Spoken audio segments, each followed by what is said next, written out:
Welcome back, degenerates, to Place Your Bets. I'm Tyler James, preparing for one last game in Notre Dame Stadium in 2023. He's the one and only Audric Hansen. Together, we cover Notre Dame football, recruiting, and more for InsideNDSports.com on the Rivals Network. And we like to make prop bets about Notre Dame football. The subscribers struggled with the Clemson prop bets before the bye week, Eric.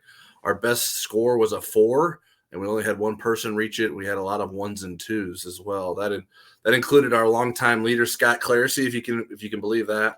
He's been knocked off of the top spot for the time being by JBM 19 and Rover 219. They both have 29 correct for the season, and Scott's one behind. And so is Kurt VI 95. That's also where I'm at with 28 for the season. Eric, you are down at 25 for the season. Are you going to make a late season push? Is that what we should expect from you? I think anybody that's dumb enough to leave an empty water bottle in the frame of this is smart enough to make a late season surge, because I must be putting my energy elsewhere. All right. As a reminder, if you're an InsideNDSports.com subscriber, make sure you submit your predictions through the Google form link on the Insider Lounge. Now let's make our predictions with this week's prop bets for Notre Dame Wake Forest.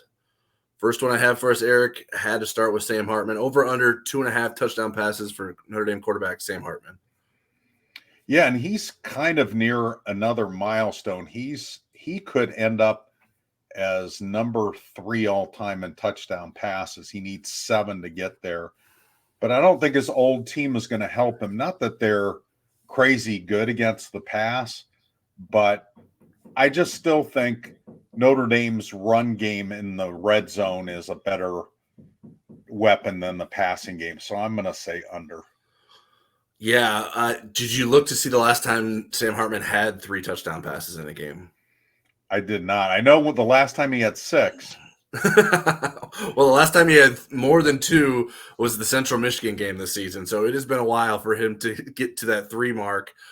So because of that, I will go under, even though it's a compelling storyline in this game. The passing offense just hasn't been there to produce those kind of results, and I don't necessarily expect that to be the case this Saturday.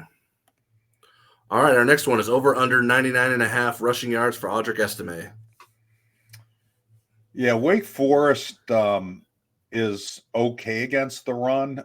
And again, I think some of their defensive numbers are skewed because the offense has kind of put them in bad positions. But, this is probably Audric's last game in Notre Dame Stadium. And I think since the coaching staff got so badgered about only having 3 carries in the second half, I think he'll have at least 4. So I'm going to go over the 99.5 yards rushing.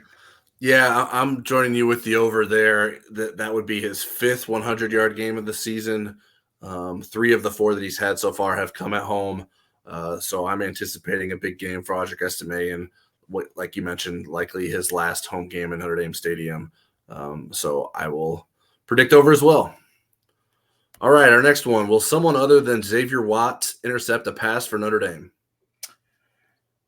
Yeah, this is a little bit tricky because there's not a lot of data on Michael Kern, who's likely going to be the starter on Saturday. He's listed as the starter. He's a redshirt junior, but he's been number 2 most of the season. But I think, again, between Notre Dame's pass rush and Wake Forest probably not being able to run the ball very well, I think there will be interceptions, and I think somebody other than Xavier will get at least one of those. All right, I'm going the other way. If there are interceptions, it's always going to end up in Xavier Watts' hands. Wake Forest hasn't thrown a lot of interceptions this season. Obviously, like you mentioned, Michael Kern's the expected starter this week. He threw 1 against NC State. Mitch Griffiths, who was the previous starter, only threw 7, even though his season wasn't spectacular. So I'm going to say that Wake Forest avoids throwing interceptions to anyone not named Xavier Watts. Okay. All right, next one, over under 3.5 sacks for Notre Dame's defense. Well, Wake Forest gives up sacks in bundles. They are 3rd from the bottom in protecting their quarterback, which probably doesn't give Sam Hartman a whole lot of buyer's remorse there.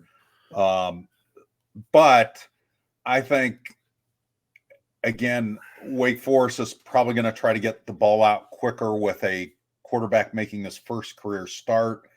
And 3.5 or 4 seems like too high of a number. So I'm going to go under.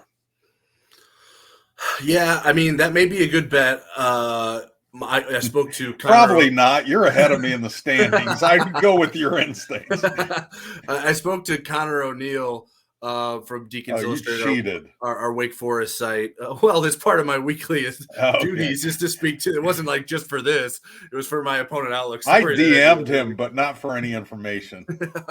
Well, and one of my questions was about the offensive line and the pass protection, and he said that Mitch Griffiths caused a lot of the sacks by holding the ball too long and having poor pocket awareness.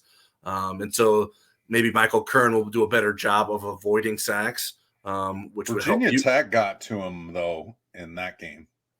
So not in the NC State game so much, but Virginia Tech. Yeah, so maybe that'll help you, but I'm going the over. I think Notre Dame's defense will finish its home slate with a big performance and have a handful of sacks against Wake Forest. Okay. Or a sack full of hands. All right, next one is over under 6.5 punt return yards for Notre Dame. Every once in a while, you throw these in here, and it feels like a trick question and like shooting fish in a barrel.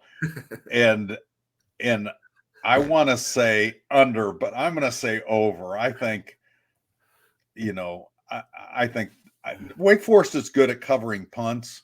Yeah, but I'm going to go over on. I think that's a good bet for me. And Scott Claracy. Scott, if you're watching. Scott needs a rebound, so he's leaning on you for tips. I'm going to go with under. I don't know if it's a trick question or not. Certainly, I mean, the thing with punt returns is like a lot of times they don't get returned. There's fair catches or they punted out of bounds or down inside the 10. So I'm going to go under. I think Notre Dame will be careful with its punt returns given how Chris Tyree had some issues against Clemson. I don't know that the punt return game will be very necessary for Notre Dame to win the game. So I think they'll be a little conservative there. And like you mentioned, they're good. Wake Forest is good at covering punts this year. They've only allowed 14 returns for 58 yards this season. So I am going under. All right. For fun, who will receive the loudest senior day ovation? So I went through the list of people the 31 people. Only 7 have expiring eligibility, so I call the others pseudo seniors. And I mean, Hartman seems like the obvious one, and yet, there's some people. But it's Steve Angeli, so maybe they'll boo him. I tried to think of who might be another person. I thought Jack Kaiser kind of is a guy that people like because he's so productive. He's always high in the PFF stats and stuff. I would have said Xavier Watts, but he's not on the list. He's a senior, so unless that's a typo, he's not running out there Saturday, which is good news for Notre Dame unless he changes his mind. But so I'm going to go with Hartman. I couldn't think of anybody else. I'll cheer for myself since I'm a quote unquote senior. Yeah, I think it has to be Hartman, right? I mean, I know there's been talk in the fan base of like let's turn it over to someone else, but I think particularly the student body has connected with Sam Hartman, and they've really embraced him, and I think he's embraced the student section as well.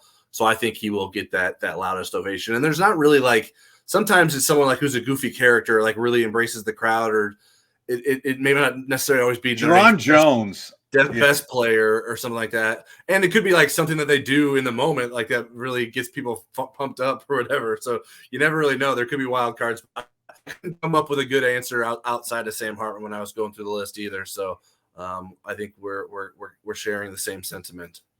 You know what? We should count these fun things because I think I probably did better than you all year at these.